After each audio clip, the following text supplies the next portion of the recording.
2024 December மாதம் நம்ம cinema Bogan சேனலில் 2025 என்னென்ன படம்லாம் எதிர்பார்க்குறீங்க அப்படின்ற மாதிரி ஒரு டிஸ்கஷன் வந்து வச்சுருந்தோம். வாய்ப்பு இருக்கா இல்லையான்றது தெரியல. குட் பேட் அக்லி அடிக்கும் அப்படின்னு எனக்கு தோணுது. இதை சொல்லிட்டு 2025 நான் சொன்ன படங்கள்லாம் தியேட்டரில் ஃபர்ஸ்ட் டே ஃபர்ஸ்ட் ஷோ போய் பார்க்கும்போது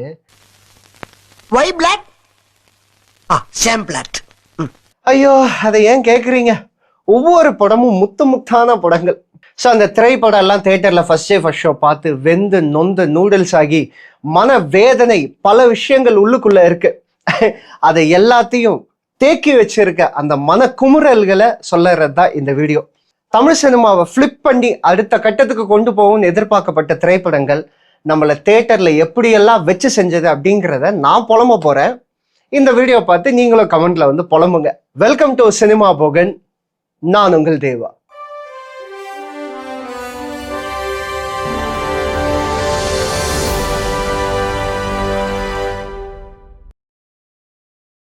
முதல்ல நம்ம பார்க்க போற திரைப்படம் என்ன அப்படின்றது பார்த்தீங்கன்னா குட் பேட் அக்லி.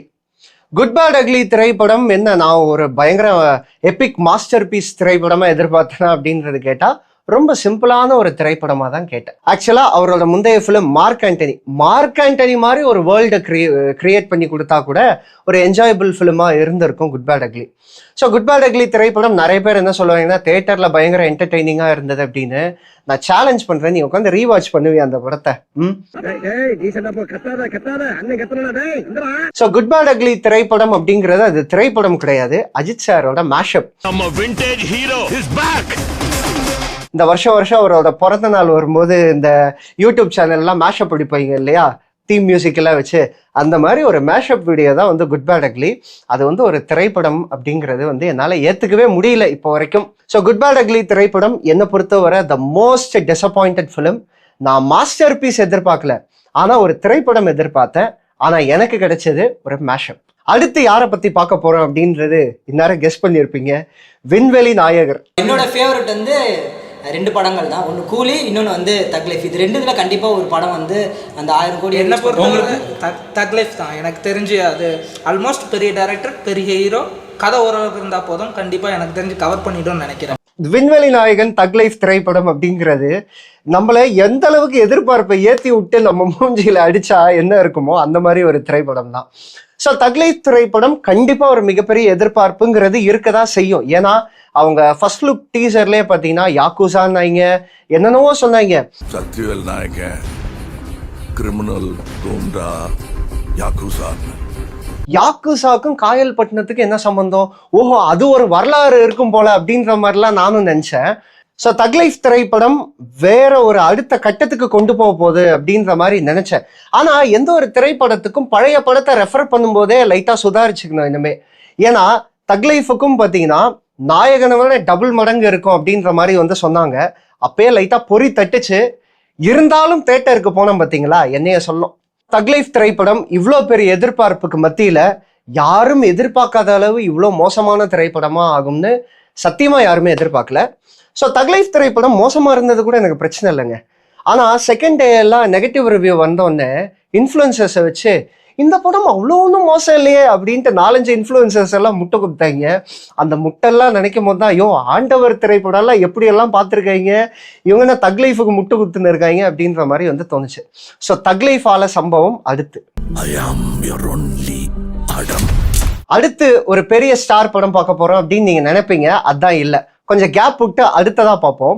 ஸோ இப்போ என்ன படம் பார்க்க போறோம் அப்படின்றது பார்த்தீங்கன்னா கேம் சேஞ்சர். அவளை ஒரு செகண்டுக்கு மேல பார்க்க சகிக்காதியா?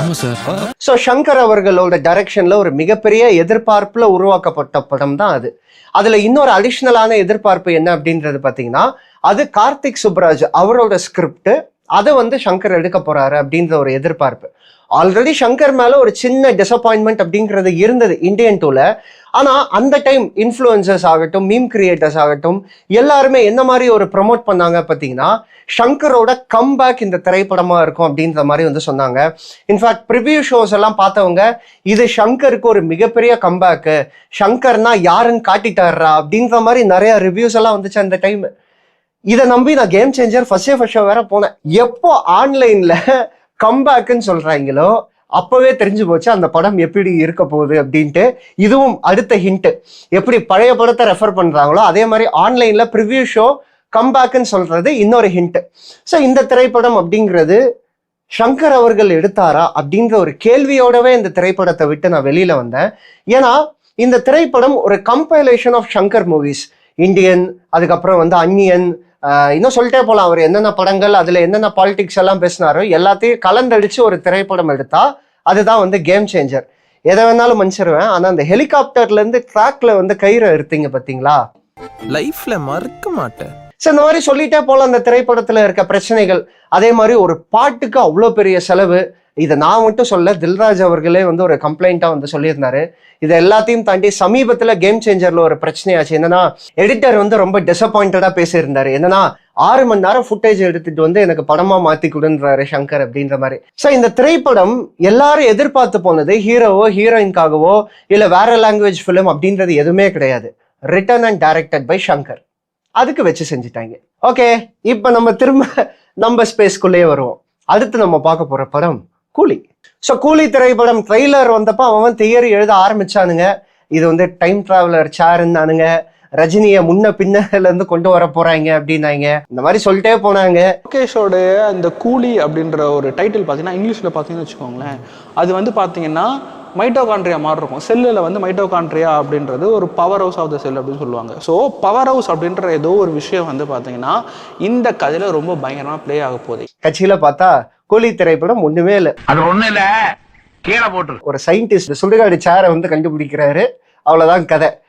நான் யோசிக்கிறேன், அந்த சேர்ல வந்து வேற ஏதாவது ஸ்பெசிஃபிகேஷன்ஸ் இருக்குமா, அதுல வந்து ஏதாவது நுவான்சஸ் இருக்குமா, அதுல ஏதாவது டெக்னிக்கல் நாலேஜ் இருக்குமா அப்படின்னா அது ஒரு பொலம் எரிக்கிற சேர், அவ்வளவுதான். அதை வச்சே கதை வந்து கொண்டு போனாங்க. அதுலயே தெரிஞ்சு போச்சு கூலி திரைப்படம் எப்படி இருக்க போகுது அப்படின்ட்டு. நிறைய பேர் வந்து ஃபிளாஷ்பேக் வந்து பயங்கரமா இருக்குப்பா அப்படின்னாங்க. பட் ஃபிளாஷ்பேக்குமே பெருசா வந்து ஒர்க் ஆகலை என்னை பொறுத்தவரை. அவர் வந்து அவ்வளோ பெரிய கூலி அந்த மக்களுக்காக போராடினாருன்னா எந்த போராடினாரு, அதுதானே அங்கே கேள்வி. அந்த எமோஷன்ஸ் நமக்கு டிரான்ஸ்ஃபர் பண்றது என்ன பிரச்சனை அப்படின்னா, அதுல எதுக்காக போராடினாரு, அந்த மக்களுக்காக, ஐ மீன் அவரோட அந்த சக கூலிகளுக்காக எதுக்காக போராடினாரு, என்ன மாதிரி போராடினாருன்னு சொன்னாதானே அந்த எமோஷன்ஸ் வந்து கேரி ஆகும். ஜஸ்ட் கிளைமேக்ஸ்ல வந்து ஒரு 5 நிமிஷம் அந்த டிஏஜிங் காட்டுறது மட்டுமே ஒரு ஹைப்பை கிரியேட் பண்ணுமானா பண்ணாது. ஸோ கூலி திரைப்படம் இவ்வளோ ஆவரேஜா வரும்னு எதிர்பார்க்கல. ஆக்சுவலா கூலி திரைப்படம் ஓரளவுக்கு சுமாராக தான் வரும் அப்படின்ற மாதிரி எதிர்பார்த்தேன். பட் அதை விட கீழே கொஞ்சம் ஆவரேஜா வரும்னு நான் கண்டிப்பா எதிர்பார்க்கல. இன்னுமா என்ன தெரியல. அடுத்து ஒரு கடையை பத்தி தான் பார்க்க போறோம். இது இட்லி கடை. நான் என்னவோ இட்லி சூட தான் பிறந்த மாதிரியே எனக்குள்ள ஒரு நினைப்பு. தனுஷ் அவர்களுக்கு என்னன்னா, திருச்சிற்றம்பலம் படம் வந்து ஒரு சின்ன பட்ஜெட், ஜஸ்ட் அந்த ஹியூமன் எமோஷன்ஸை மட்டும் கனெக்ட் பண்ணி சூப்பரான ஒரு திரைப்படம். அது வந்து பிளாக் பஸ்டர் ஆயிடுச்சு. அவர் என்ன யோசிச்சிருக்காருன்னா, அதே மாதிரி ஒரு எமோஷன்ஸை வச்சு ஒரு திரைப்படம் எடுத்தா அந்த படமும் பெரிய பிளாக் பஸ்டர் ஆகும், அதே ஒரு மினிமல் ஸ்பேஸ்ல எடுத்தா பீப்புளுக்கும் வந்து ஒர்க் ஆகும் அப்படின்ற மாதிரி வந்து யோசிச்சாரு. யோசிச்சதெல்லாம் பிரச்சனை இல்லை. பட் கதைக்களமா எமோஷன்ஸா அது ஒர்க் ஆனா மட்டும்தான் அந்த படம் வந்து எல்லாருக்குமே வந்து பிடிக்கும். ஸோ இட்லி கடை திரைப்படம் அப்படிங்கிறது எமோஷன்ஸ், கோர் எமோஷனே வந்து அங்கே பெருசா வந்து ஒர்க் ஆகலை. நிறைய இடங்கள்ல லாஜிக் மிஸ்டேக்ஸ் அப்படிங்கிறது ஏகத்துக்குன்னு இருக்கு. உதாரணத்துக்கு அவங்க அப்பா வந்து சொல்லுவாரு, அம்மிக்கல்ல ஆட்டி அதை புளிக்க வச்சுதான் இட்லி ஊத்துவாரு அப்படின்ட்டு. கிரைண்டர்ல ஆட்டி எடுத்து உடனே இட்லி சுட்டா எப்படி வந்து அதை சாப்பிடுறதுக்கு நல்லா இருக்கும். அந்த அளவுக்கு தான் லாஜிக் வந்து அதுல ஒர்க் பண்ணியிருக்காங்க. அதே மாதிரி நிறைய இடங்கள்ல இவங்க எமோஷன், இது வந்து பயங்கரமான எமோஷன், இது வந்து ஹார்ட்டை டச் பண்ணும், கிட்னியை டச் பண்ணும் அப்படின்ற மாதிரி எல்லாம் வச்சிருக்காங்க. பட் அதெல்லாம் எதுவுமே வந்து டச்சிங் ஆகலை. மேபி அந்த பாட்டு மட்டும் நமக்கு வந்து எல்லா இடங்கள்லயும் கனெக்ட் ஆகுது. அதை தாண்டி கோர் எமோஷன் எப்போ ஒர்க் ஆகலையோ கண்டிப்பா எந்த ஒரு ஃபீல் குட் மூவியோ இல்ல ஒரு எமோஷனல் மூவியோ நமக்கு வந்து கனெக்ட் ஆகாது.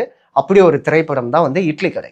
மொத்தத்தில் இட்லி வேகலை. ஒரு இட்லி கூட நல்லா இல்ல, எப்படி காசு கொடுக்கறது, என்ன நியாயம் இது? நியாயம். அடுத்து நம்ம பார்க்க போற ஒரு சூப்பரான திரைப்படம், சாரி திரைப்படம்னு மாத்தி சொல்லிட்டேன், விஜய் சேதுபதி நித்யா மேனன் சவுண்ட் சர்வீஸ். இந்த திரைப்படம் அப்படிங்கிறது ஒரு எதிர்பார்ப்பு இருந்தது. ஏன்னா நித்யா மேனன், விஜய் சேதுபதி, இதை தாண்டி பாண்டியராஜ் அவர்கள் ரொம்ப நாளைக்கு அப்புறம் ஒரு ஃபேமிலி சப்ஜெக்ட் வந்து எடுக்கிறாரு அப்படின்ற மாதிரி ஒரு எதிர்பார்ப்பு இருந்தது. ஏன்னா கடைக்குட்டி சிங்கம்லாம் நம்மளோட ஃபேவரட்டான திரைப்படம் இல்லையா. படம் ஆரம்பிச்சதுலேருந்து வேன்னு கத்திக்கிட்டே தானே இருந்தாங்களே தவிர அவங்க பேசுற ஒரு விஷயமும் நமக்கு உள்ளேயே போகலை. எதுக்கு எடுத்தாலும் கத்து தான், சத்தம் சத்தம் சத்தம் சத்தம் தான். இந்த நாய்ஸ் அளக்கிறதுக்காக ஒரு மிஷின் வச்சிருப்பாங்கல்ல, அதெல்லாம் தலைவன் தலைவி தியேட்டருக்குள்ள கொண்டு வந்தாங்கன்னா சத்தத்துல அந்த மீட்டர்லாம் வெடிச்சு வெளியில வரும். அந்த அளவு ஒரு லவுடஸ்ட் ஃபிலிம் சமீபத்துல நான் பார்த்தேன் அப்படின்னா வந்து கங்குவாக்கு அப்புறம் தலைவன் தலைவி தான். அந்த மாதிரி ஒரு திரைப்படம் தான் வந்து தலைவன் தலைவி. ஸோ தலைவன் தலைவி அதுல பேசப்பட்ட விஷயமும் பெருசா வந்து யாருக்கும் ஒட்டலை. இந்த திரைப்படம் ஒரு வெற்றி திரைப்படமா ஆனதுக்கு ஒரே காரணம் வந்து எல்லாருமே ஃபேமிலி ஆடியன்ஸா நல்லா இருக்கு, காமெடி வந்து ஒர்க் அவுட் ஆகுது அப்படின்ற அந்த முதல் நாள் 2 நாள் வேர்ட் ஆஃப் மவுத் தான் நிறைய ஆடியன்ஸை உள்ள கூட்டினே வந்தது. ஒருவேளை ஃபர்ஸ்ட் டேவே ஒரு ப்ராப்பரான ரிவ்யூ இந்த திரைப்படத்துக்கு வந்திருந்தா கொஞ்சம் அண்டர்வெல்மிங்காவே வந்து போயிருக்கும். மற்றபடி தலைவன் தலைவி ஒரு இம்ப்ரெசிவான திரைப்படம் அப்படிங்கிற மாதிரிலாம் இல்லை. அடுத்து நம்ம பார்க்க போற படம் முடிஞ்சா தோடுறா மதராசி திரைப்படம். ஏஆர் முருகதாஸ் அவர்கள் எடுக்கிறாங்க, ஓகே. ஆனா ஏஆர் முருகதாஸ் அவர்களோட முந்தைய படங்கள்லே சரியா போகாததுனால மதராசி திரைப்படம் மேல எனக்கு பெரிய எதிர்பார்ப்பு அப்படிங்கிறது இல்லை. ஆனா பாடல் வந்த பின்னாடியும் அந்த ட்ரெய்லர் அண்ட் வித்யுத் ஜமால் அவரோட அந்த கேரக்டர் வீடியோலாம் வந்துச்சு. ஸோ அதெல்லாம் பார்த்த பின்னாடி ஓகே இந்த படம் கொஞ்சம் நல்லா இருக்கும் போலையே அப்படின்ற மாதிரி தான் வந்து எதிர்பார்த்து உள்ள போனோம். படம் ஓகே தான், அது வந்து ரொம்ப மோசமான, அதாவது இப்ப சொன்னல ஒரு லிஸ்ட் ஆஃப் திரைப்படங்கள் பெரிய எதிர்பார்ப்பு போய் டிசப்பாயின்மெண்ட் ஆகிட்டு வந்தது. அந்த அளவுக்கு மதராசி திரைப்படம் இல்லை. இருந்தாலும் மதராசி திரைப்படங்கள்ல ஏகப்பட்ட பிரச்சனைகள் இருக்கு. குறிப்பா இது முருகதாஸ் திரைப்படமா அப்படின்றது வந்து என்னை பொறுத்தவரை இது வந்து அவரோட கம்பேக் கிடையாது. ஏன்னா அவரோட ஸ்டாண்டர்ட் அப்படிங்கிறது வேற லெவல். ப்ரீவியஸா வந்த அந்த காயங்களுக்கு இது வந்து ஒரு சின்ன மருந்து அப்படின்ற மாதிரி வேணா ஏத்துக்கிறேன். ஏன்னா மெட்ராஸ் திரைப்படத்துல ஏகப்பட்ட லாஜிக் மிஸ்டேக். உதாரணமா காட்டுக்குள்ள யாருக்கும் தெரியாத சிஐடி ஆஃபீஸ்ன்னு ஷேர் ஆட்டோல வந்துகிட்டு இருக்காரு. இந்த தமிழ் படத்துல சிவா வருவாரப்புல வில்லன் பங்களா யாருக்கும் தெரியாது, இவர் மட்டும் ஆட்டோல வந்து இறங்குவாரு. அப்படியே எடுத்து வச்சிருந்தாங்க இந்த சீனு. ஸோ அந்த மாதிரி தான் வந்து இருந்தேன். இந்த மாதிரி நிறைய லாஜிக் மிஸ்டேக்ஸ். அதே மாதிரி அந்த துப்பாக்கி எல்லாத்தையும் சுடுவாங்க, ஆனா ஒருத்தர் கூட சாக மாட்டாங்க.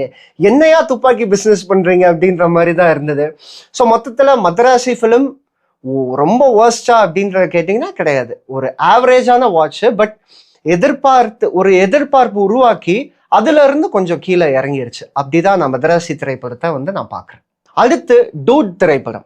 ஒன்னு சொல்லி குத்தம்ல அடுத்தவன் ஃபீலிங்ஸை கிரிஞ்சா பாக்குறது தானே இப்போ ட்ரெண்டே. ஸோ டூட் திரைப்படம் எதிர்பார்த்தேன். ஏன்னா டிராகன் திரைப்படம் நான் டான் மாதிரி இருக்கும், நம்ம ஜாலியா கலாச்சிட்டு வரலாம், கிண்டல் பண்ணிட்டு வரலாம் அப்படின்ற மாதிரி போய் எனக்கு பல்பானது தான் மிச்சம். ஏன்னா டிராகன் திரைப்படம் ஒரு சூப்பரான திரைப்படம்.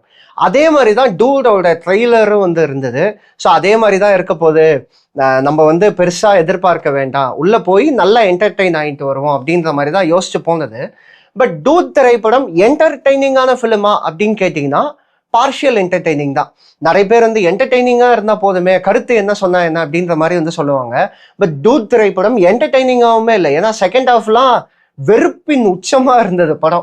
என்னென்னவோ போகுது, கதை எங்கெங்கேயோ போகுது, எங்கெங்கேயோ டீவியேட் ஆகுது. அந்த கருத்து சரி தப்புன்றதை இப்பவும் நான் சொல்லலை. பட் நமக்கு கதைக்கிழமை இன்ட்ரெஸ்டிங்கா இருக்கணும்ல, அதுவுமே இல்லை டூட் திரைப்படம். அதே மாதிரி அதுல நிறைய விஷயங்கள் முன்னுக்கு பின் முரணா இருந்தது. உதாரணத்துக்கு அந்த பஸ்ஸில் வந்து ப்ரப்போஸ் பண்ணும்போது என்னடி பிட்டு பத்துல வர மாதிரி உட்காந்துருக்க அப்படின்ற மாதிரி சொல்லுவாப்புல. வீட்டுக்கிட்ட வரும்போது அத்தனை பேர் முன்னாடி உன்னை லவ் ரிஜெக்ட் பண்ணா உனக்கு அவமானம் தானே அப்படின்ற மாதிரி வந்து சொல்லுவாப்புல. இதை விட அதுதானே மிகப்பெரிய அவமானம். ஸோ இந்த மாதிரி பல முரண்கள் முன்னுக்கு பின்னும் இருக்கு. ஸோ டூட் வந்து அது படமா எதிர்பார்த்து போனேன். பட் போக போக அந்த திரைப்படம் பார்த்தீங்கன்னா ஒரு அன்இன்ட்ரெஸ்டட் வாட்சா வந்து மாறிடுச்சு. இப்ப நான் சொன்ன திரைப்படங்கள் எல்லாமே எல்லாரும் எதிர்பார்த்த திரைப்படம். பட் பர்சனலா எனக்கு 2-3 திரைப்படங்கள் வந்து மீது ரொம்ப எதிர்பார்ப்பு இருந்தது. ஒன்று வந்து வணங்கான், இன்னொன்று வந்து சிரிக்க கூடாது நான் சொன்னா விச் இஸ் கிங்ஸ்டன். ஏன்னா கிங்ஸ்டன் வந்து ஃபர்ஸ்ட் லுக் ஆகட்டும், அதோட ட்ரெய்லர் ஆகட்டும், எல்லாமே வந்து விஎஃப்எக்ஸா நல்லா இருக்கே, ஒரு பைரட்ஸ் ஆஃப் கரீபியன் மாதிரி ஒரு சீயை வச்சு ஒரு படம் எடுக்க போறாங்க அப்படின்ற மாதிரி வந்து சொன்னாங்க. நிறைய பேர் என் ஃப்ரெண்ட்ஸ் எல்லாம் கூட சொன்னாங்க, ஏன்டா இந்த படம்லாம் எதிர்பார்க்குறியா அப்படின்ட்டு. நான் ரொம்ப டிஃபெண்ட் பண்ணேன். ஏன்டா தமிழ் சினிமாவில் ஒரு டிஃப்ரெண்டான அட்டெம்ப்ட் எடுக்கிறாங்க, நம்ம தான்டா சப்போர்ட் பண்ணோம் அப்படின்ட்டு ஃபர்ஸ்ட் டே ஃபர்ஸ்ட் ஷோ போய் பார்த்தேன். அந்த திரைப்படத்தை பார்த்த பின்னாடி தான் ஒரு முடிவு வந்து நான் எடுத்தேன். என்னன்னா, என்னை சுற்றி உள்ளவங்க பேச்சை கேட்டு இருக்கணும் அந்த படத்துக்கு அப்படின்ட்டு. ஸோ ரொம்ப ஒரு டிசப்பாயிண்டடாக வெளியில் வந்தேன். ஏன்னா நான் எதிர்பார்த்து போனது அந்த திரைப்படத்தில் ஒன்று, ஆனால் அந்த படத்தில் இருந்தது இன்னொன்று. ஸோ மிகப்பெரிய டிசப்பாயின்மெண்ட். அதே மாதிரி வணங்கான் பாலா அவர்களோட மிகப்பெரிய ஃபேன் அப்படிங்கிறதுனால அவரோட அடுத்த திரைப்படம் எப்போ வரப்போகுதுன்னு எதிர்பார்த்து போன ஒரு திரைப்படம் தான் வந்து வணங்கான். ஆல்ரெடி சூர்யா வேணான்னு சொல்லி அதுக்கப்புறம் அருண் விஜய் நடிக்கிறாரு. ரொம்ப எப்பிக்கான ஒரு போஸ்டர்லாம் விட்டுருந்தாங்க. ஒரு கையில பிள்ளையார் சிலை, இன்னொரு கையில வந்து பெரியார் சிலை, என்னவோ ஒன்று சொல்ல போறாரு இந்த திரைப்படத்துல அப்படின்ற மாதிரி எதிர்பார்த்து போனா ஆஸ் யூஷுவல் தான். ஸோ வணங்கான் திரைப்படம் வந்து ஒரு ஃபோர்ஸ்டு சென்டிமெண்ட் மூவி அப்படின்ற மாதிரி வந்து சொல்லுவேன். ஏன்னா எப்பவுமே பாலா சாரோட படங்கள்லாம் பார்த்தீங்கன்னா அவரோட திரைப்படங்கள்ல அந்த சென்டிமெண்ட் தான் பெருசாக நமக்கு ஒர்க் ஆகும். அது வந்து ஒரு ட்ராமாவை வந்து கிரியேட் பண்ணும், நம்மளை 2-3 நாள் வந்து தூங்க விடாது. இந்த மாதிரி பல விஷயங்கள்லாம் இருக்கு இல்லையா, அதை தான் அவரோட திரைப்படங்கள்ல எப்பவுமே ஒரு பேட்டர்னாக வந்து ஃபாலோ பண்ணிட்டே இருப்பாரு. ஸோ வணங்கான் திரைப்படமும் அதுதான் ட்ரை பண்ணாரு. நிறைய இடங்கள்ல அந்த எமோஷன்ஸ் வந்து லைட்டாக ஒர்க் ஆச்சு. பட் அவர் எங்க முக்கியமா எமோஷன் வந்து ஒர்க் ஆகும், எல்லாருமே வந்து ரொம்ப ஹார்ட்ஃபெல்ட்டா அந்த எமோஷன்ஸை கனெக்ட் ஆகி போவாங்க அப்படின்னு நினைச்சாரோ அந்த இடத்துல அந்த எமோஷன்ஸ் அப்படிங்கிறது வந்து பெருசா ஒர்க் ஆகல. அதனால வணங்கான் திரைப்படமும் ஒரு எதிர்பார்ப்போட போய் கொஞ்சம் டிசப்பாயிண்டடா வெளியில வந்த ஒரு திரைப்படம் தான். ஸோ இதை தாண்டி நிறைய திரைப்படங்கள்லாம் இருக்கு கொஞ்சம் எதிர்பார்ப்போட போய் டிசப்பாயிண்ட் ஆனது. உதாரணமா நிலவுக்கென் மேல் என்னடி கோபம், அதே மாதிரி பார்த்தீங்கன்னா டீசல் திரைப்படம் சொல்லலாம், அதே மாதிரி குபேரா திரைப்படமும் சொல்லலாம். ஒரு ஸ்லோ பேஸ்டு நரேஷன் தான். பட் குபேரா திரைப்படம் என்ன ஒரு அட்வான்டேஜ் அப்படின்னா அந்த படம் இப்படி தான் இருக்க போது நமக்கு முன்னாடியே தெரியும். ஏன்னா ஃபர்ஸ்ட் லுக்ல இருந்து ரொம்ப தெளிவாக சொல்லிட்டாங்க இந்த திரைப்படம் ஒரு character driven commercial based movie கிடையாது, ஒரு கேரக்டர் பேஸ்ட் மூவி தான்ட்டு. ஸோ அதனால அந்த திரைப்படம் வந்து பெருசாக என்ன டிசப்பாயின்மெண்ட் பண்ணல. ஸோ இதெல்லாமே தான் நான் பார்த்து மிகவும் எதிர்பார்க்கப்பட்டு டிசப்பாயிண்டடான தமிழ் ஃபிலிம்ஸு. இந்த மாதிரி நீங்கள் என்ன திரைப்படம் ரொம்ப எதிர்பார்த்து டிசப்பாயிண்ட் ஆனீங்க, நான் சொன்ன லிஸ்ட் ஆஃப் திரைப்படங்களா இல்லை இதை தாண்டி நிறைய திரைப்படங்கள் இருக்கா அப்படிங்கிறத வந்து கமெண்ட்ல சொல்லுங்க. உங்களோட ஒப்பீனியன் என்ன, நான் சொன்ன லிஸ்ட் ஆஃப் திரைப்படங்கள் என்ன, உங்களுக்கு அது ஒர்க் ஆச்சா அப்படிங்கிறதையும் வந்து கமெண்ட்ல சொல்லுங்க. இந்த வீடியோ உங்களுக்கு பிடிச்சிருக்கும் அப்படின்னு நம்புறேன். பிடிச்சிருந்தா லைக் பண்ணுங்க, உங்க ஃப்ரெண்ட்ஸ் ஃபேமிலி குறிப்பா சினிமா லவ்வர்ஸ் எல்லாருக்குமே வந்து ஷேர் பண்ணுங்க. சினிமா போகன் சேனலை சப்ஸ்கிரைப் பண்ணுங்க. நிறைய பேர் இன்னும் சப்ஸ்கிரைப் பண்ணாம பார்த்துக்கிட்டு இருக்கீங்க, கண்டிப்பா சப்ஸ்கிரைப் பண்ணுங்க. அப்படியே பக்கத்துல இருக்க பெல் ஐக்கானையும் கிளிக் பண்ணிக்கோங்க. அப்பதான் நாங்க போடுற இந்த மாதிரி இன்ட்ரெஸ்டிங்கான வீடியோஸ் எல்லாத்தையும் நீங்க மிஸ் பண்ணாம பார்க்க முடியும். வேற ஒரு நல்ல வீடியோ ஒரு நல்ல கண்டென்ட்டோட உங்களை வந்து சந்திக்கிறேன் அடுத்த வீடியோல. Until then it's bye from Deva.